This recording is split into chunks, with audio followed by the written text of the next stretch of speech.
Well, we just received the new Gigantor. I'm gonna call it the Gigantor power hammer because of how bloody big it is. But we're gonna put it to the test. Thank you, Heron Forbes. Holy moly! We need to go get the drill so we can open this lid up. And it's gonna make a lot of noise, and we're gonna piss off all the neighbors. Hopefully, like fog and or like dry ice when you open it. It's like, oh my gosh! Holy shiza! Bigger than I thought it was. Oh!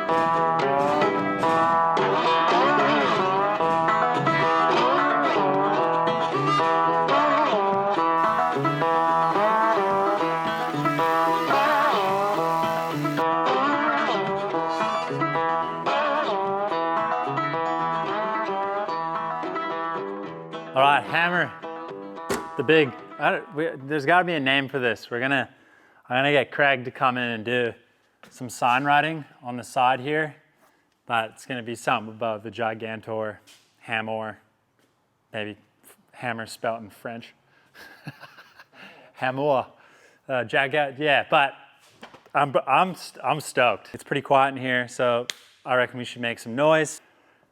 We were thinking about a set of dies to make. I need to make a set of flat dies. These ones are from the old one, and these were the ones that Carl had created to create the lower portion of the door on my Roadster. And I want to make a set of dies too.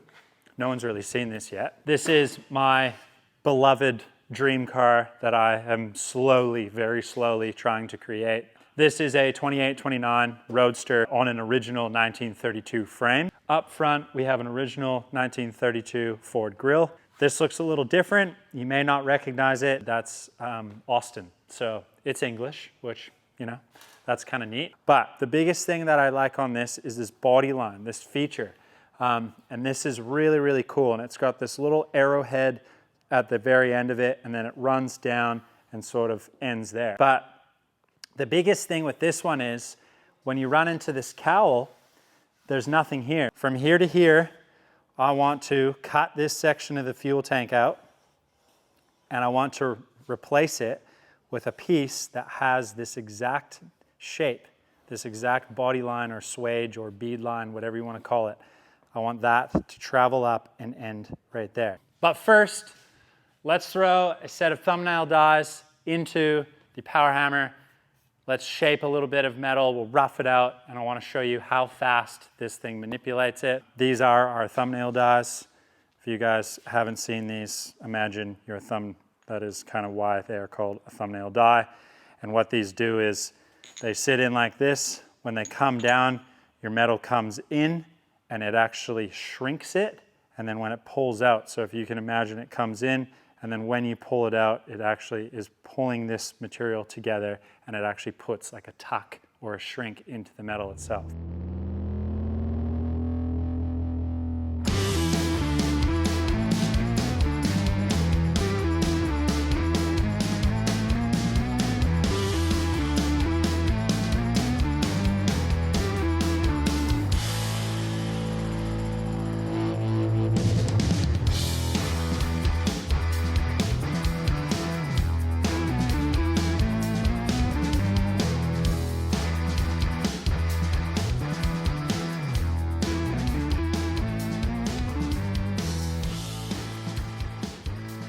Boom.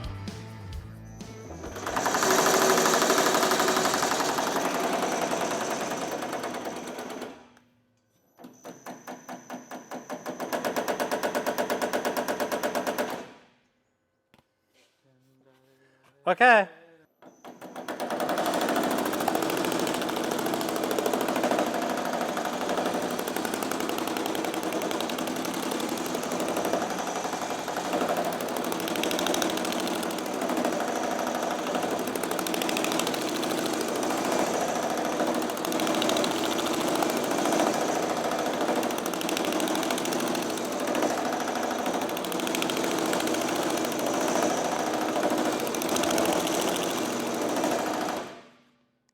So you can see it is starting to shrink. So it's putting our shrink in here, and you can see that it's kind of puckering these little bits here. You know, like when Carl and I did our the metal shaping class here, it was excellent to learn a lot from him, as well as, you know, the people that were here with the show or with the class. But it's just interesting to see his different techniques and when he uses that shaping stump.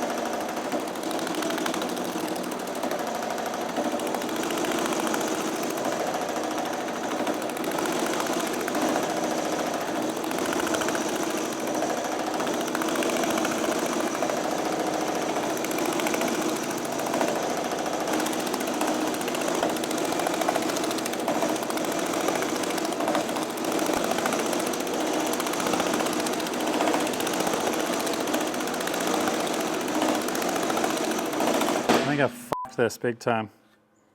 It's hitting too hard. Now it looks fucked. Let me just see if I can work it.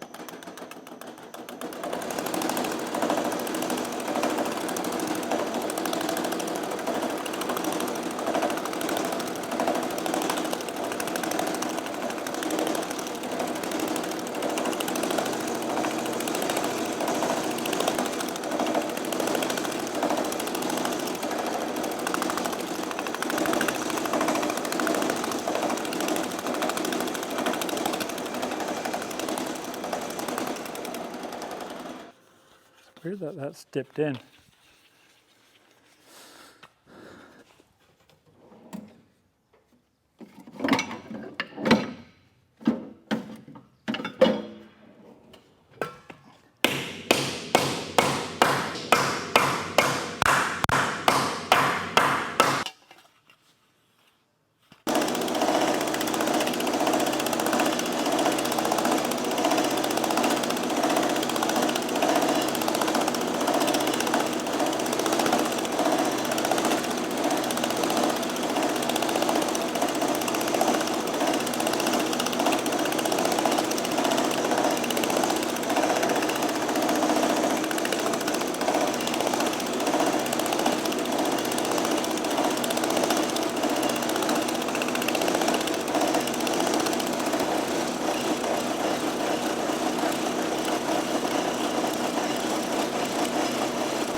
All right, so I'm not being perfect with this by any means. I'm more or less just sort of playing around with it. You know, I'm showing you how the thumbnails work, but there are certain techniques that I'm probably not explaining, you know, as best as what I would like to do in a future video. But I'm kind of just learning on the variable speed as well. I'm trying to find that sweet spot in the hammers. But you can kind of see how fast that obviously works. I just wanted to show you just, you know, a couple passes on the thumbnail, how fast it manipulates it, you know, and then if we wanted to, we could get real involved and get it looking really, really clean. So, you know, that'd be a really neat hubcap for, say an early hot rod or something like that, which would be cool, a little moon cap.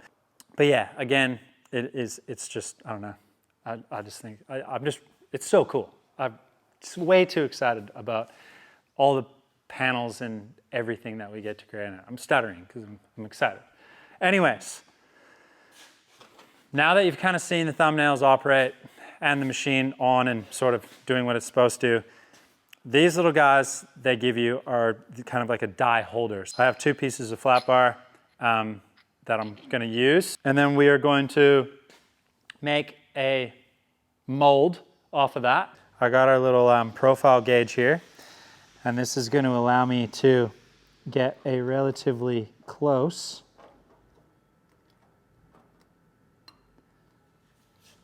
that's going to come in a bit because that is where it's obviously, but that is the shape right here, what we want to create. I could transfer it directly on, or I can play with it on a piece of cardboard first, which is probably not a bad idea. My pen.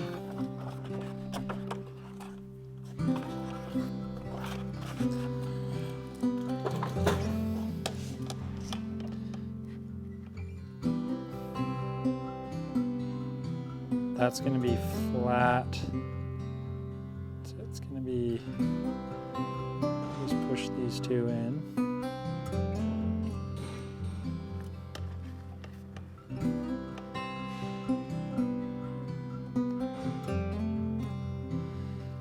Maybe like this.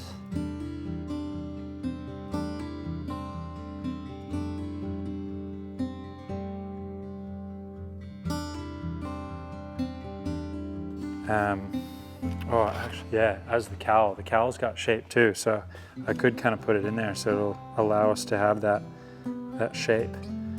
So if I get the profile, now that we have that, so that's now going to show me where our bend is, and then this is our profile that we want to shape into that as well.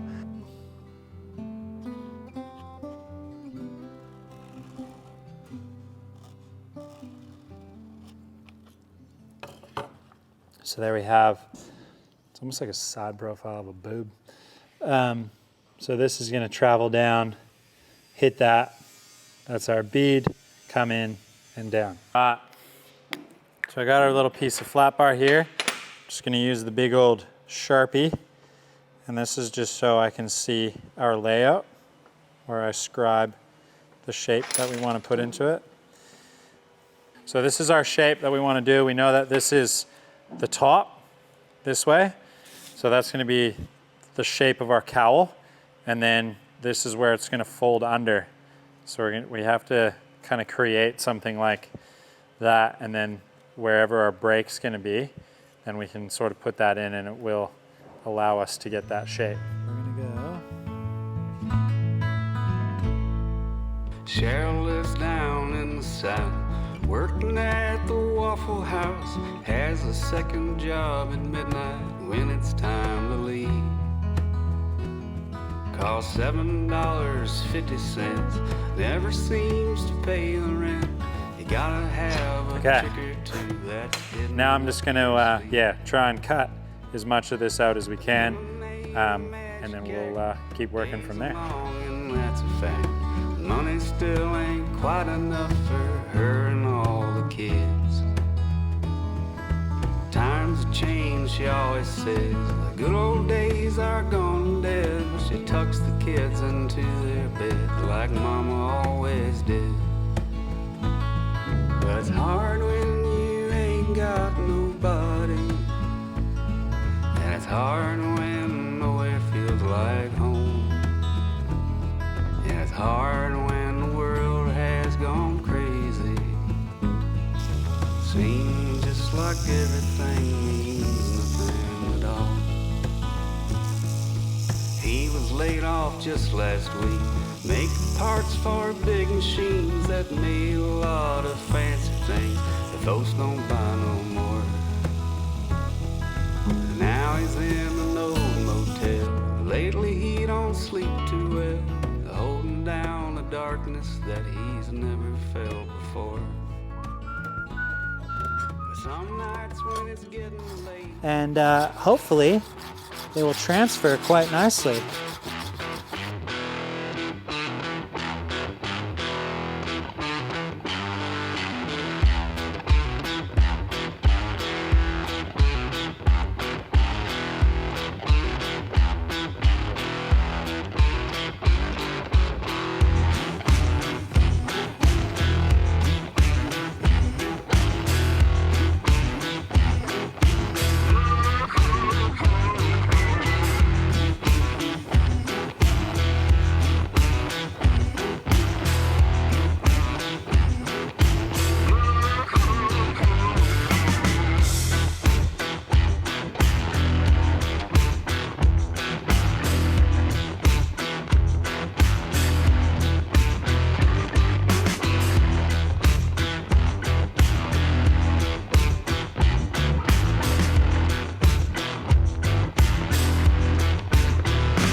And what I want to do now is just bevel the edge. So I'm actually going to use, I could have used The router.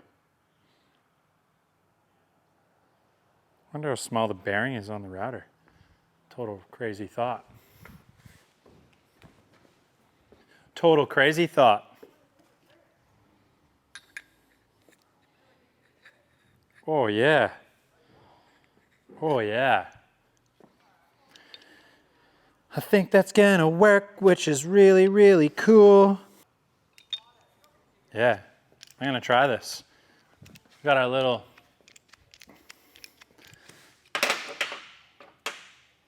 I'm gonna use the world's loudest device, which is our tiny little $50 router for the radiusing the edges. And I'm gonna try and see if this will work on here, which I think it's going to, which is really cool.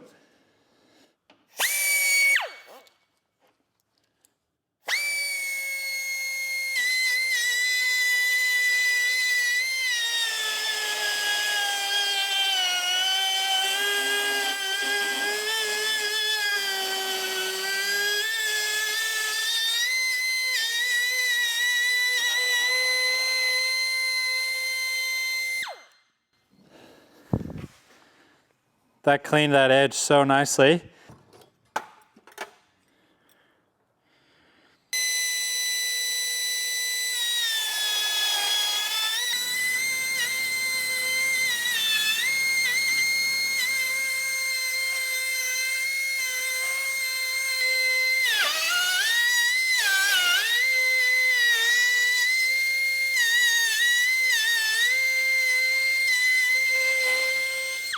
Oh!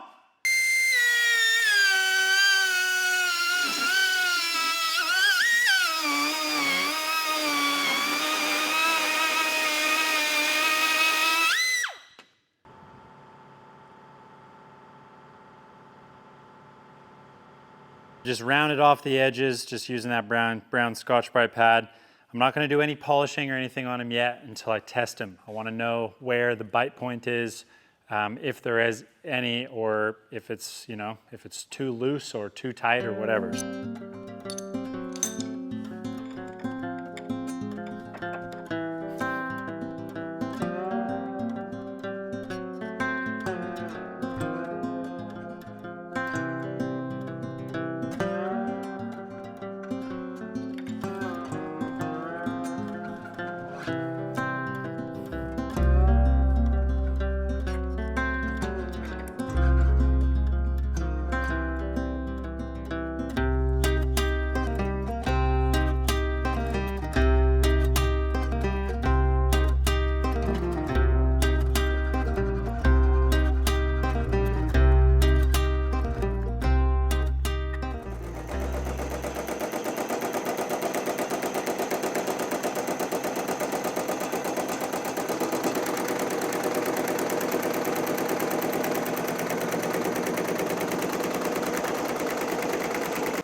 So it's given our shape too, which is really good. So that's gonna follow the cowl. But if we went over, maybe I should just run this through. Or actually what I'll do is I'm just gonna finesse that little corner.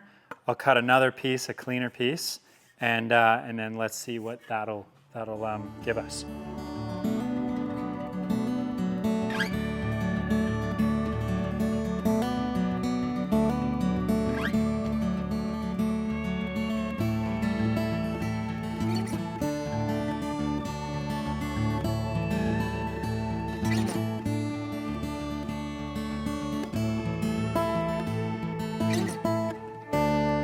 The consistency of this hammer, like if I turn the dial right up to like full bore, it hits hard. Like, so I'm kind of trying to also find that sweet spot again with it. But the dies are working. It is giving me the shape I'm looking for, which is cool.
Okay, so that's first pass. It's hard too, because I'm kind of reaching over, so I'm getting a little bit of wobble, and then when that wobble happens, they like bite a little bit. So we're just gonna bring it down just a little bit more. Run a pass through. Actually, I just wanna make sure that that is. Yeah, so I just wanna go faster with the hammer and bring that up.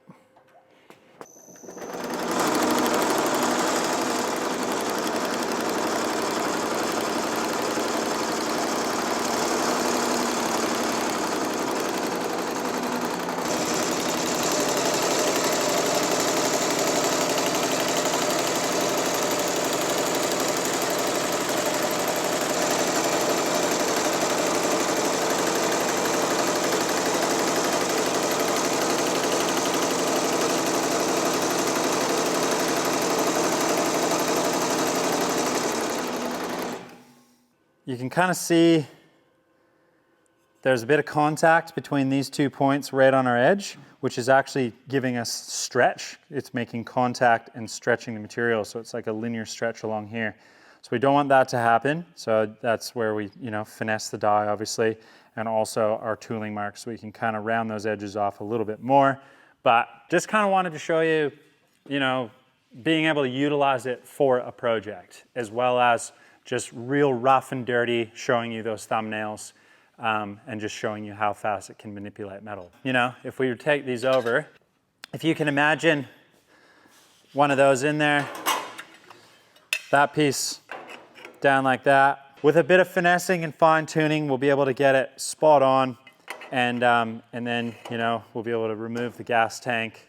We can make this using our tipping die. We'll fold some flanges and be able to create a really neat body line. So that'll all be on a future video. And I guess, since we've got you here, we can kind of do a little bit of a shop update.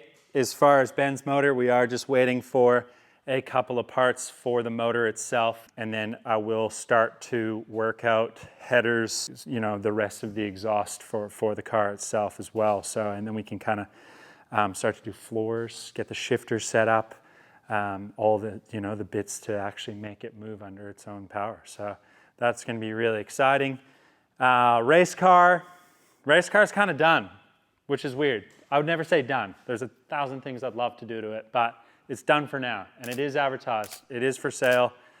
So if anyone is serious about wanting to sit on their nice Chesterfield with a nice glass of whiskey and just staring at this thing, hit us up. We got the Hemi Coupe waiting for a set of sub rails, and then we can start to get the body sub rails connected, start to get everything situated where we want it, and then we can get it over top of that floor once I weld it in. The van itself, we were able to finish off our little radiator shell underneath, which we'll show when we come into our episode with it, and just lots of the nitty-gritty bits fitting the Safari windows on the front and the back. We got lots of interior pieces finished off and lights mounted, and just kind of those little finicky bits that take a little while. And then we got to work on brakes, I need to change out these rear hubs. So if any of you guys that are watching that are like diehard Volkswagen gurus, please send us an email because I have some questions more or less relating to the hub, very similar to the front hubs, and need to change some stuff out. And the rest of the shop is sort of going to be changing too. I feel like I'm talking a lot, but I want to give you guys a little bit of information. You've seen that we've well and truly outgrown this space, especially coming into winter in Australia. With all the cars in here, it gets congested. So we are moving, and it's kind of all been because of you guys as well with the channel. We want to grow to be able to give you better content and new projects and some fresh stuff for you guys to really get involved with as well. We are going to be moving into a workshop that is about double this size, just over, to be able to have that more room, and as well as there's a bunch of room outside of it, and it's got like an amazing backdrop of like the wetlands that are here, and there's just area. We're gonna take you along for the whole journey as well. And again, thank you so much for all your support over the last couple of years. It has been incredible. Make sure you like, subscribe, hit notifications. We'll see you next week on Ben's Customs.